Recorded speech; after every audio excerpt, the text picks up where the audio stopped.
We have a jam-packed episode today, and one of the other things that we wanted to talk about, of course, is the brand new movie, the Breaking Bad movie called El Camino, which stars Aaron Paul as Jesse Pinkman. He is back, and it basically, little spoiler alert, it lifts up right at the end of what happens at Breaking Bad, like immediately after.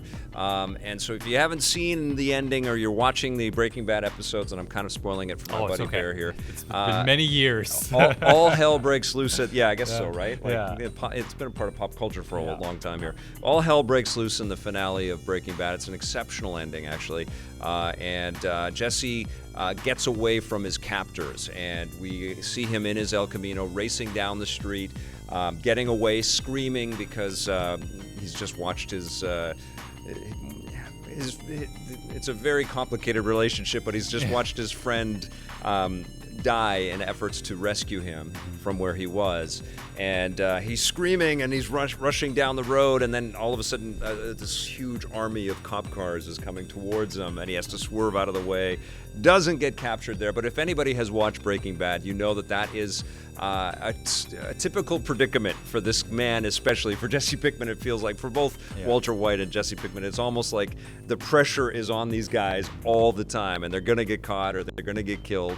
And so you feel that there is this sense of build-up and a rush of pressure, but Pinkman is completely broken on all of the horrors that he's just had to survive and endure. All of the, they had him chained up, and it's brutal what happens to Jesse Pinkman at the end of Breaking Bad. And so he's carrying all that. He goes to visit his old buddies, and he tries to kind of find his way back to normalcy. One of the key moments in the early moments of the film that really got me is that Pinkman takes a shower, and he gets out of the shower, and they have this quick insert shot of him putting his gun into the back of his pants, but it's dripping wet because he took the gun into the shower. He's so effed up that he doesn't want to be anywhere without a weapon, right? He's just worried that somebody's going to come busting in and kill him or take him somewhere.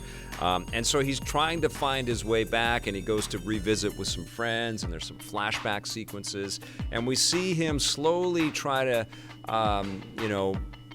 rebuild his life to some degree and figure out what he is going to do. And so the story is really, of the movie, is really of how does Jesse Pinkman survive this, what he's just gone through, and will he survive it? Because there is a big question mark there. There's a couple of moments in there where we get into some typical Breaking Bad style action, and there's characters that we want to see come back in various sequences, but then there's other characters that I wanted to see, like Walter White's wife Skyler, who we don't see again. And you don't want to see her? Blake doesn't like it. But that storyline in the show, Blake. Even though it was uncomfortable because they were bickering and fighting, and it was a hard life to be inside of. It was always fascinating television. You're still in the middle of the seasons there. Yeah, I'm not and caught so, up at all. Yeah, I mean, there's a lot of stuff that just gets uncovered in the show, and it's horrifying, especially for this family that gets sort of swept up in all of it. It was a very special show for sure. There's nothing really much like it at the time, and I think it really made a lot of waves. Yeah, well, that's one of the things, right? Like it's a show, and now this movie that really celebrate how out of control a normal life can get. An outwardly appearing normal life can also be really blown up and crazy behind the scenes. It's stuff that we wouldn't see, or expect out of the people that we see walking through our lives. But in the background, one of them might be a meth kingpin selling more meth than any. And it is kind of surreal to see news reports in this movie, talking about Walter White and Jesse Pinkman as these animals, that have just done so much devastation with their drug empire. Thought it was really cool. Jesse Plemons has a recurring, or he comes back and has a very cool performance in this movie. I do want to call it a show. It feels like an episode. It doesn't feel quite as cinematic as you would expect out of a movie. You think that was done on purpose to make it more like the show? I mean, it's like a show and a half.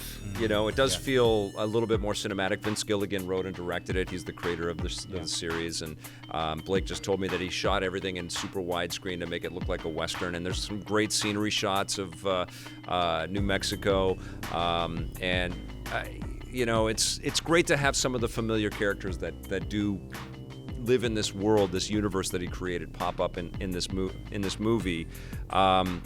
But I guess I wanted a little bit more. I feel like it was kind of a safe bet, this movie, and I would have liked to have been shocked a little bit more than I was. Still, if you're a Breaking Bad fan, I know you're watching it this weekend. I definitely think that you should. I think you got to finish the show. It's an incredible show, one of the best ever made, I would say.